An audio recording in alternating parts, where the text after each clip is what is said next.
flip your thinking into thinking of the value that you can bring from your experience. So I had led people, I had taught people, I had managed projects, and the role and the company that I was moving to was looking for someone that could just step in, step up, and do the job.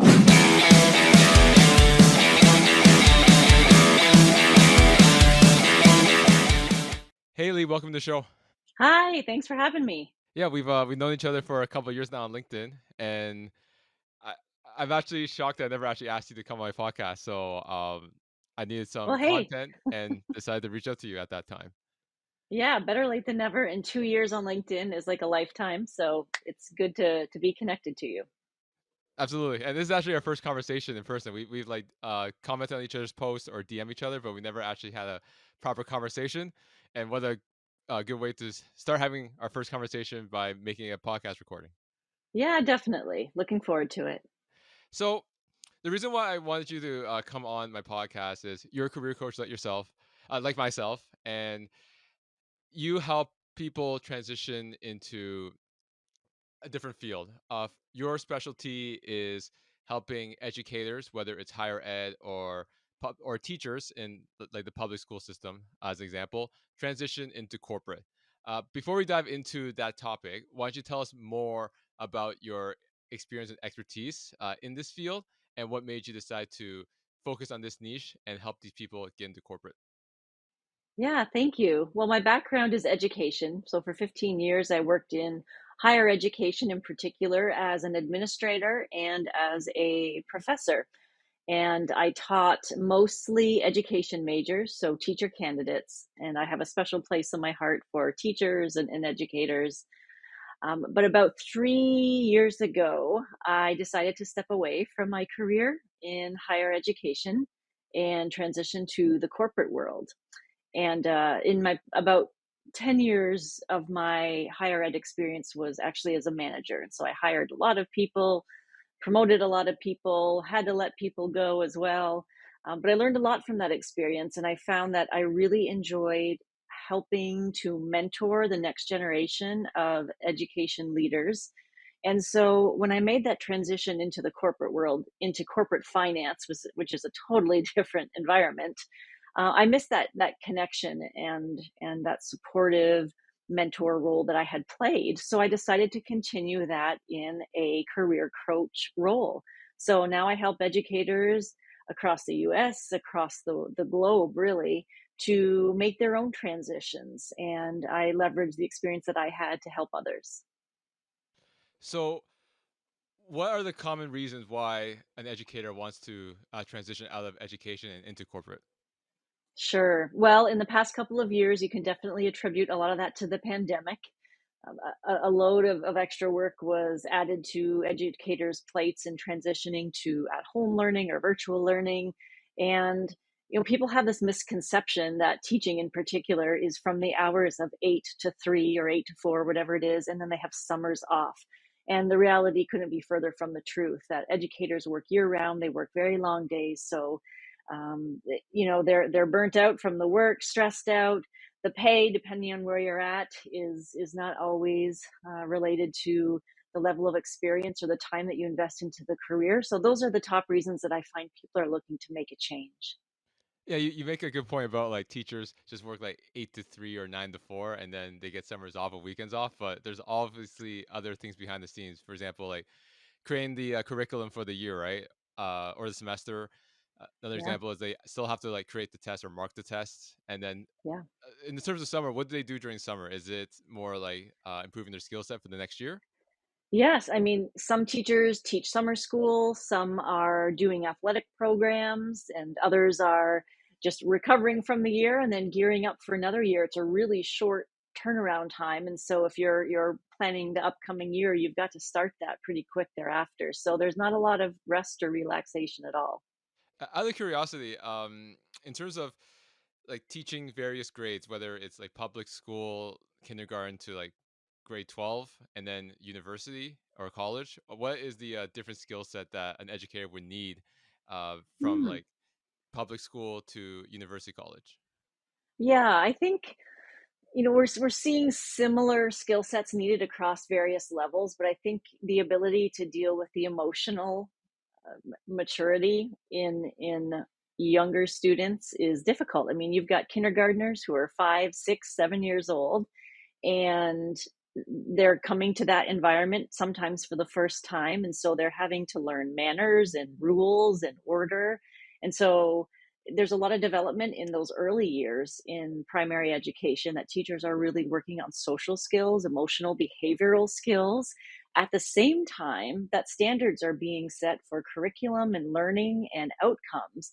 And so those teachers really have a lot on their plate to manage with students. Now, I taught mostly college students, but I could say there's still a level of the emotional support that you have to provide, because sometimes these students, it's the first time they're away from home, living on their own, navigating working and studying. And so it's just a different level and a different type of support that you would provide to college students. So I think, regardless of where you're teaching on the spectrum, that emotional support, I think, has become even more important. And it's not something that teachers are necessarily taught, certainly not at the university level, but definitely more in the earlier grades. It's a big part of what you do every day. So, since we're talking about career transitions, right? In terms of transferable skills, if someone was in high school and they wanted to start teaching university, what are some transferable skills that they would have to bring forth into university, and what would they have to learn on the job? So you're asking if they want to teach at university Yeah, if they down want, the road? if they teach in high school and they want to teach in university. Oh, yeah. Okay. So yeah, if you're looking to make that transition, certainly you have to be a subject matter expert, and that's probably the biggest qualification for the job. I mean, you need to be an expert in your field, and you need to do an excellent job in designing a curriculum, knowing what your learning outcomes are. I think at the high school level, there's a lot more prescribed learning. You have state or provincial standards that you have to follow, and there's kind of a guideline. You learn from other teachers. In university, it's a little different. Professors get to select their own textbooks, they get to make their own syllabus. So they really get to define their own way of learning, with the expectations that students will meet certain learning outcomes at the end. So it's a little more independently driven. So, what I would tell someone who's teaching in high school to make that transition is to be imaginative, explore, push the boundaries a little bit on what you can do and how you can teach your curriculum, because using those success stories is really going to help you stand out if you apply to teach at the college level. So, going back to our main point of discussion, so let's say the person that's listening doesn't want to teach a different grade or a different level, such as university. They actually do want to go into corporate.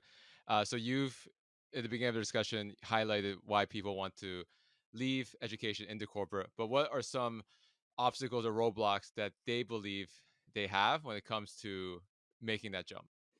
Yeah.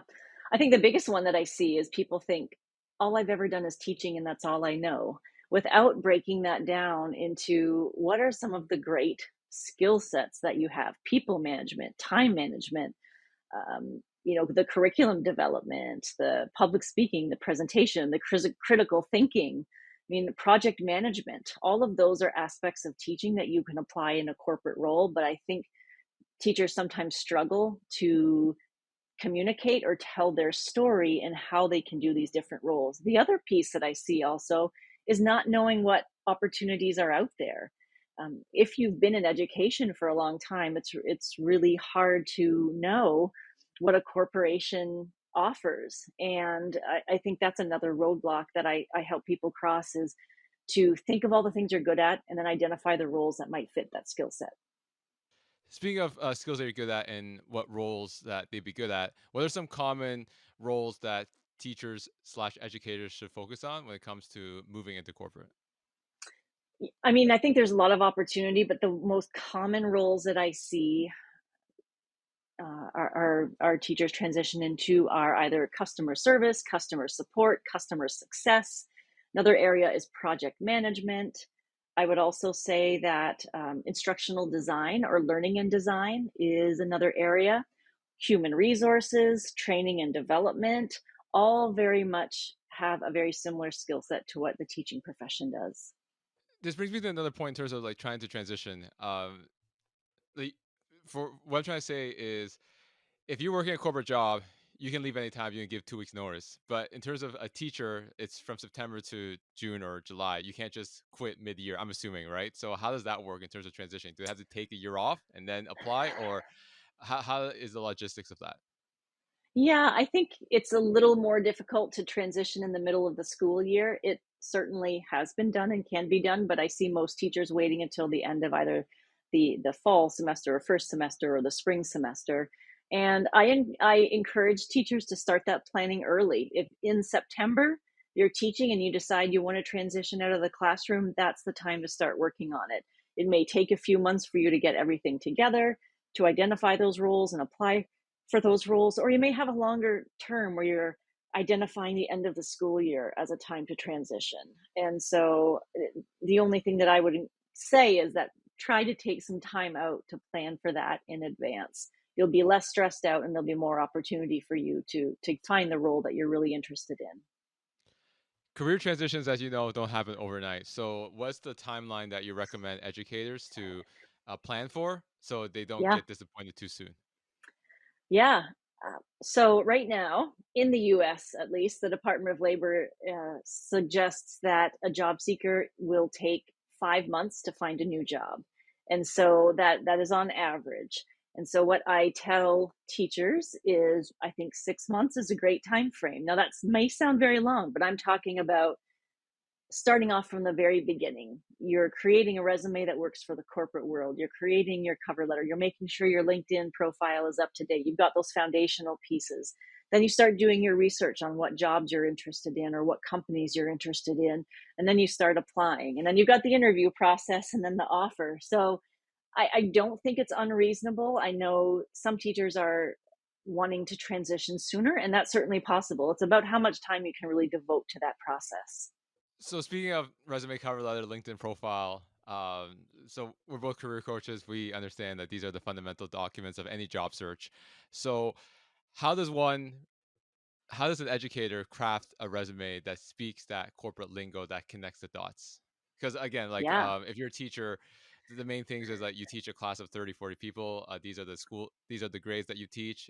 These are the subjects I teach. But what Yeah. else can you, like, how do you translate that into a corporate resume that connects with recruiters in your target companies? Definitely. Yep. Great question.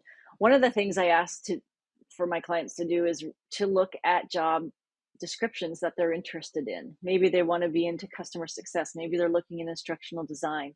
Take a job description like that. See what language is there. See what is transferable in the experience that you have, and then craft your bullet points, your story, your experience using the language you see in the job description. There's some great sources out there, other sources that I refer people to as well, and you can use AI to help you. But you need to be part of the process. That's the one thing I tell clients. You can't just ask a robot to do something for you because it's not going to represent your experience well. You have to be part of whatever process. If you hire someone to help you, if you use AI, but be part of that and make sure it's representing your story when you're putting together your materials. In your opinion, how has AI disrupted the career coaching job search space for your Oh business yeah, and for like teachers trying to transition into corporate? yeah. It's been tremendous, both in good ways and bad ways. Good ways, it has helped people provide a foundation and a path to help them create career materials that they could use. The challenge I see is not using it in a way that's really going to advantage you. You need to know how to write your prompts properly. You need to put in that personal element that a computer just can't figure out for you. And so, I mean, if you're struggling in the job search and you need a little help, that's a great source to go, but don't rely on it on its own. Yeah, I've heard stories how people would just take a job description and say, ChatGPT, turn these into bullet points for my resume, and just shove it in there and then apply with it, right? And I did see a LinkedIn post from this resume writer or this recruiter, and they know when it's just an AI created resume Yep, because they all look the same. So exactly. I caution, yeah. That's the problem is everything is gonna start looking the same unless you do that element of personalization, so you have to work with it. So let's talk about quantifiable metrics. So how would you quantify your metrics as a teacher? Is it, um, for example, pass rate? For example, my class Mm, passed with 95%. Is it yep, uh, another thing could be maybe you teach like extracurriculars in terms of like high school football. You yeah, show the win loss record that you're able to help improve year over year. So what are some quantified metrics yeah. that would help you stand out in the job search? Yeah, those are some great examples. I think the diversity of the subjects that you're teaching, of the class that you're teaching, of how you've been able to improve or implement a change and what the outcomes were. I like to rely on the Google XYZ formula, which says that you've done this task and you've created this accomplishment, which has led to this, whatever result it is. So that three-part phase, it's great to say I've done this, but then what is the outcome of what you've done? You know, what has that done in the school district, for example? And I try to get people to put as many quantifiable results into their resume as possible because it really helps strengthen your story. You can say, you know, I taught this subject, that sounds great, but if you talk about the different components of reading comprehension and that you've increased scores this much and your district won an award, I mean, wow, that stands out a lot more than just saying you did this one thing. Yeah, absolutely. Just saying you teach a class is one thing, but saying that you've improved the class average for that subject year over year Yeah, from the person yep, prior teaching it, that's a yeah, good accomplishment to showcase. absolutely. So in terms of the resume, we got that down in terms of like how to highlight those transferable skills and what achievements, quantifiable achievements that you can highlight. How about the cover letter? Like for me, when I tell people that are trying to transition into a different space, you explain why you're looking to make that move. For your career coaching practice lead, do you do the same thing in terms of telling the teacher, your clients, why you're looking to move from teaching into corporate, or how do you formulate the cover letter for your clients there? Yeah, I definitely do. You know, that's the first part of the story that you write. I think a lot of people that are in corporate will look at someone who has 10, 15, 20 years in the classroom and say, you know, why this, why now? And so, I mean, you don't need to go into real detailed specifics, but you can tell your story in a way that will help you stand out. And then I think it's important to address what transferable skills you bring to that role and then highlight some of your key accomplishments. That's kind of the formula that I have. It's a and then a closing paragraph, so it's about 4 paragraphs long. One mistake that I see from a lot of people is trying to cram in every single accomplishment they've had in their career on a cover letter. And that's what your resume is for. I mean, keep it simple, keep it straight, make it easy to read, and you've got a winning formula. And then to touch upon LinkedIn real quickly, as you know, recruiters search profiles through like keywords, but you haven't had those corporate roles yet. So your main keyword there is a teacher or educator. So how do you optimize your profile for your target role so uh, s- you get recruiters reaching out to you based off your optimized LinkedIn profile for that target Yeah. position you're looking to get? My advice is again to go back to the job description for the roles you're interested in and try to craft either your experiences statement or your about statement using some of those keywords. Because again, if it's pulling from keywords and you've got those there, if you're a teacher, project management, totally. You can talk about your project management experience that you've had without having to be certified by the Project Management Institute, for example. So just getting in ways that you can say, yes, I have these skills that corporate career people also have. And I have found even in my organization that there's a lot of educators in some of the key roles in learning and design, in talent management, in product management. So there is a place for teachers everywhere. It's just selling yourself and gaining that experience to get you there.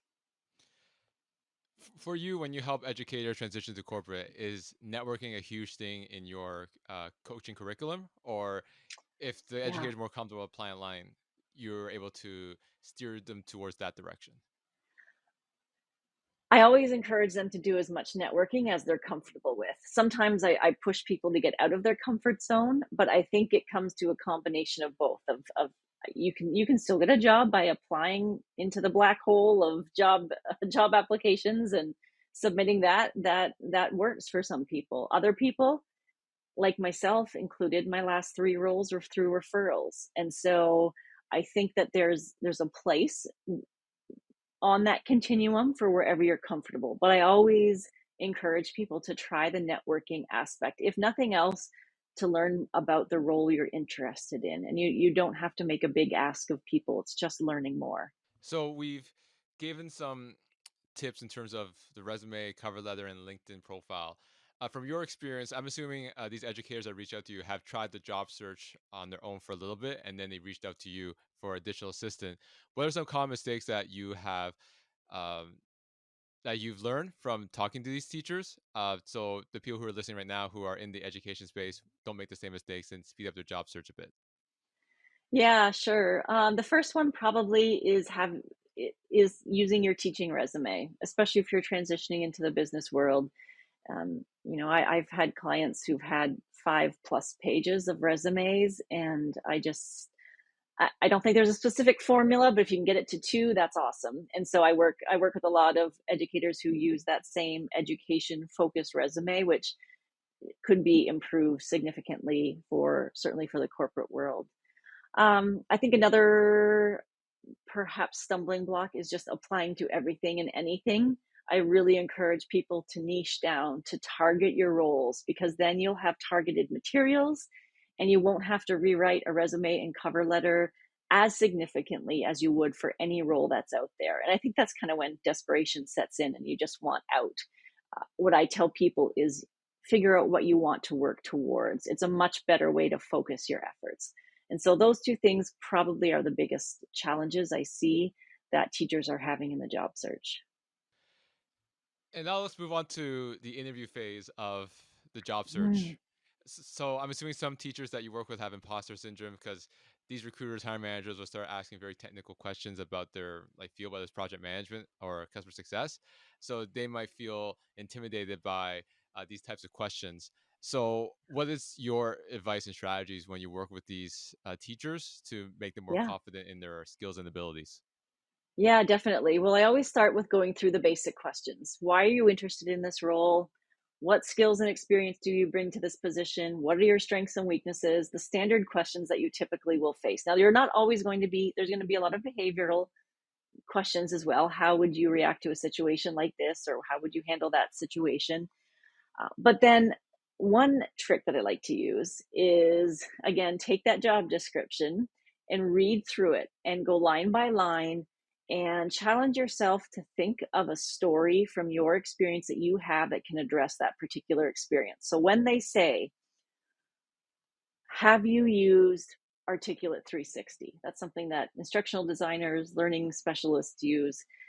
It was a question that I was asked, and I did not use that. However, I had multiple other learning management systems that I had used, and I quickly explained I've used these and I'm a fast learner, so I know I can get up to speed on this other tool. So don't let it psych you out. You There's no one who's going to be a perfect candidate. So, don't feel like you have to have all the right answers for all the questions, but definitely be honest and explain how you could meet their needs if you needed to. In terms of intimidation from other candidates, so if these job ads say they need a project manager with 5+ years of experience, and you have zero experience because you're a teacher, at least a traditional experience, and again, it goes back to the imposter syndrome and feeling intimidated by these other Yeah. qualified candidates. So, what's your advice when you work with clients or who's ever listening, Yeah. who's a teacher that's trying to move into the corporate world? Yeah, I say you have experience. It's just the way your experience has been written or described, and you can craft that story in a way that makes you stand out among these other candidates who may be well qualified. You're going to have to do your homework, you're going to have to work on your story, but you shouldn't disqualify yourself from something where you do have similar type experience. You just never know what that committee may pick up on or may really want in the end. So, in terms of what questions to ask at the end of their interview. What do you usually recommend for teachers who are interviewing for certain positions, and to ensure that they're asking the right questions to help them stand out, but also ask the right questions to ensure that this is the right role for them as they get into corporate for the first time? Yeah, that's a great question. First, make sure you have questions prepared. I always like to see a candidate that has thoughtful questions prepared. One of the questions I like candidates to ask is, how will success be measured for this role? Because I think sometimes, a lot of the times, for example, you don't see that in a job description. So you don't know getting into a role what is going to be that metric that you're going to be responsible for meeting. And so it really sets you up well and shows that you're forward thinking when you're asking already, all right, if I've got the job, what do I need to focus on when I move into the role? What's going to be most important to that hiring manager?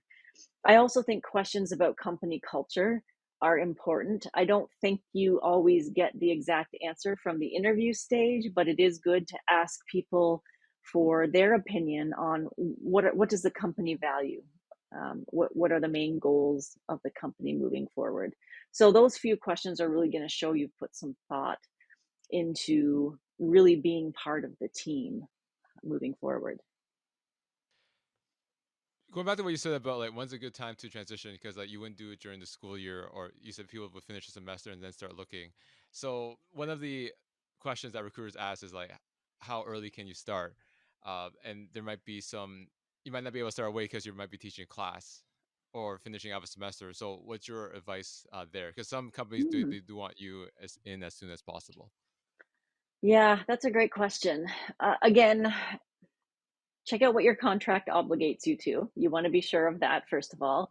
And you definitely want to be thoughtful about this. But I have seen ways that teachers have been able to negotiate maybe even a phase start to their role, that they start taking on some projects, some learning ahead of the time before they commit full time when they can in the summer. And I think it's uh, you need to know that going into the job interview or the discussion with the hiring manager about what you can do moving forward. That's a really good question. So, uh, we talked about the job search, the foundational components, the resume, cover letter, and LinkedIn profile. We've gone through the interview process a little bit. So let's say that they do get the job, they're able to successfully transition from education into corporate.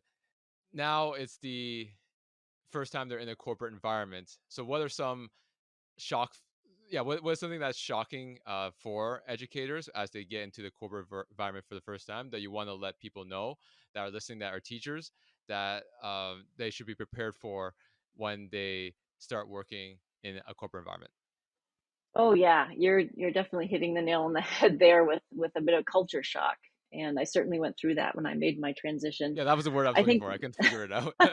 that's okay. Yeah. I think a, a big thing for me was the terminology, first of all. I mean, I went from higher ed to corporate finance and into essentially banking and financial services. And there's a whole new world of terminology that I had to use. And people were using acronyms. And I spent a lot of time just figuring out what people were talking about. The technology was also very different. And that took me a while to learn and understand how to use the technology. Some of that I just took it upon myself after the workday to play with it to try to figure it out. And I encourage teachers. I mean, they're not unaccustomed to working in the evenings and things, so just take a little time just so that you feel confident in using that. Another thing I think it's always challenging, especially if you've got a bit of that imposter syndrome going on, is to ask for help. And so I really had to force myself to step up and ask for help. Luckily, at my organization, I was assigned a mentor for the whole first year, and we met weekly. And so I just kept a really long list of things to ask them from every single thing you can imagine. One shock to the system, I'll definitely say, are the holidays. So if you're an educator, you've got your Christmas break, and you're still working. I'm not saying you're not working, but there's a lot more holidays where you don't have to physically be at work, where you don't have in corporate. And so that was a bit of an adjustment to me to, not have as many holidays, but compensated maybe with a little more time off there.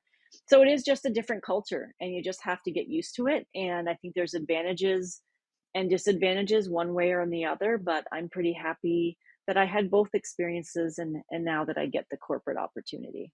So from your experience, Lee, what are some pros and cons between like corporate and education role? Yeah, yeah. I think about this a lot actually, and people ask me quite a bit. Um, Education is highly collaborative. And so you have a lot of people who are doing very similar work in very similar roles, all working towards similar goals. And I'm not going to say that you don't have that in corporate, but you have a lot of people focusing on their thing that all together works towards a singular goal.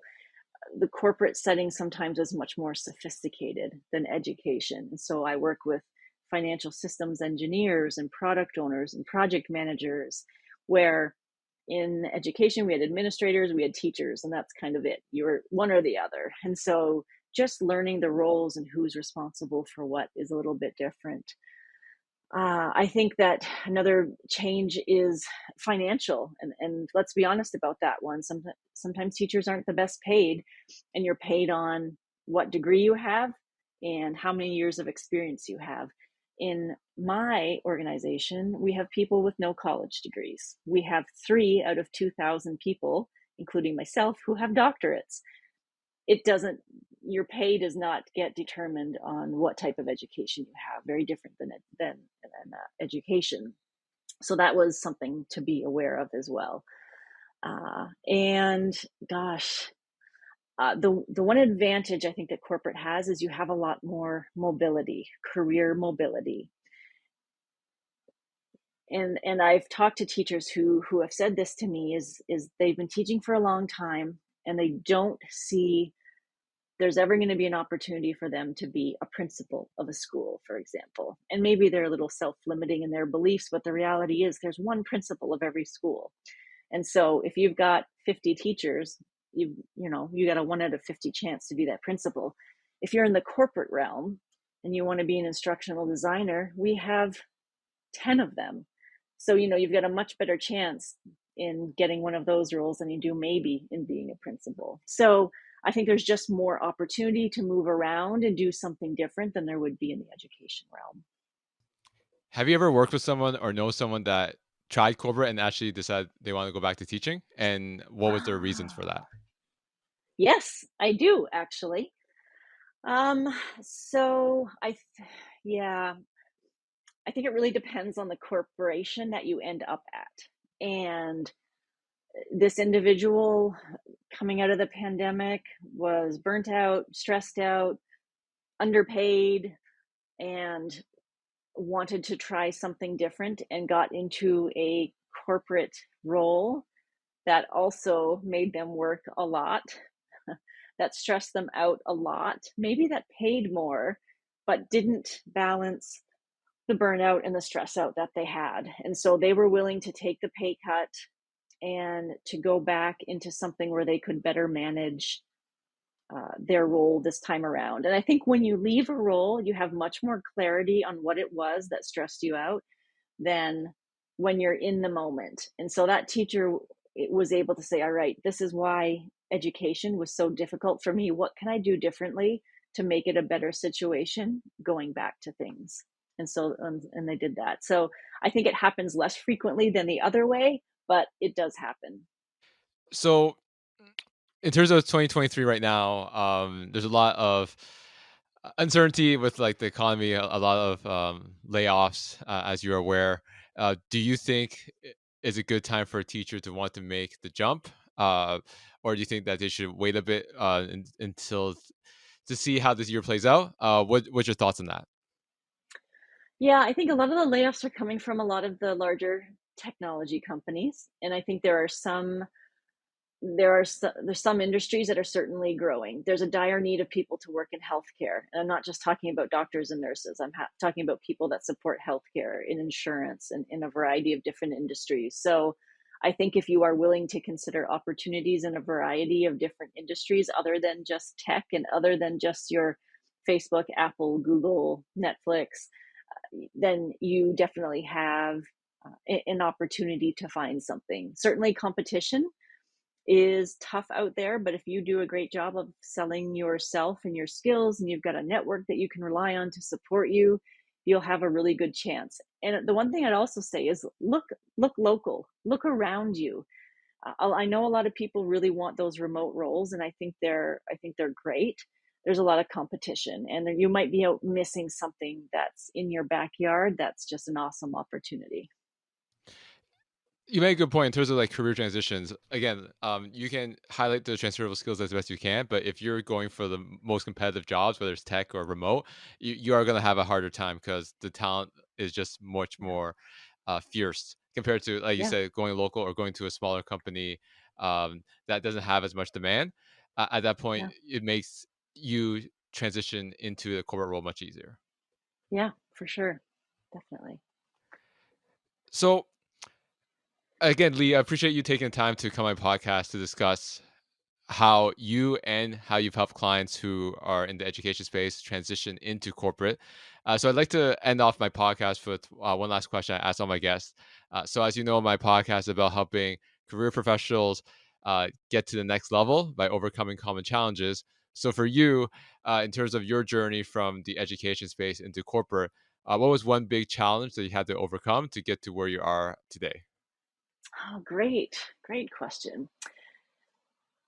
I think it was the self limiting belief or external pressure that I had envisioned about leaving a career that I had built and been very successful in for 15 years. I think there was a lot of people who were shocked, including my own family and friends, uh, who would believe that I would decide to leave the career that I had worked so hard to build. But the reality is, I'm just building a different trajectory, and so I tell people there are good things that can happen, and you can do it at any time. I was 40 years old when I made my transition, and that may be considered old in career times, but that's when I made my transition, and it's great. It's allowed me to do so many things that I probably wouldn't have been able to do had I stayed where I was at. You make a good point about the ageism factor about like if a teacher's season, let's say they're 40, 45, and they want to go into Yep. corporate, they might think that they've missed the boat. What's your advice on that? You're a prime you're a perfect example how like it's never too Yeah. late, but what is Yeah. someone's thinking about that right now? Yeah. I just flip your thinking into thinking of the value that you can bring from your experience. So I had led people, I had taught people, I had managed projects, and the role and the company that I was moving to was looking for someone that could just step in, step up, and do the job. And so, what's interesting is two people were hired when I was hired.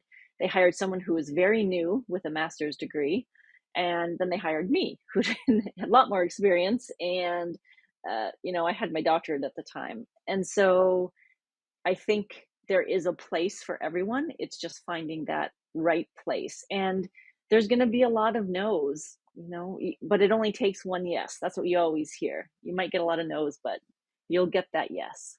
Again, I appreciate the time, Lee. So, um, what is one takeaway that you want people to um, take away from our conversation in terms of like wanting to start? If they say, you know what, I do want to make a move now, what is the first step that they should do? Okay, this is very timely because I was scrolling through LinkedIn before I was here. And maybe some of you have heard of Justin Welsh, but I like Justin's stuff. And he made a post today that the only failure in life is never getting started. And so if you keep that mindset and you think just give it a try, you can change your careers so many times. And if something doesn't work out, you can go back. We have a dire need for good teachers right now. And so if you try a corporate role, doesn't work, you can get a job back. There's a place for you. So the only failure is never even trying in the first place. Appreciate the time again, Lee. So, how can people reach out to you to learn more about what you do and how you can help them? Yeah, definitely. You can find me on LinkedIn, Leigh Neys. You can check out my website, which is just my name, leighnys.com. And those are probably the two best places for you to go. Again, always it was great to finally talk to you, Lee, and enjoy the rest of your summer. Yeah, thanks for all that you do to help support our career transitioners. Thank you so much for watching. For more content on careers, job search, and self-improvement, make sure to hit that subscribe button.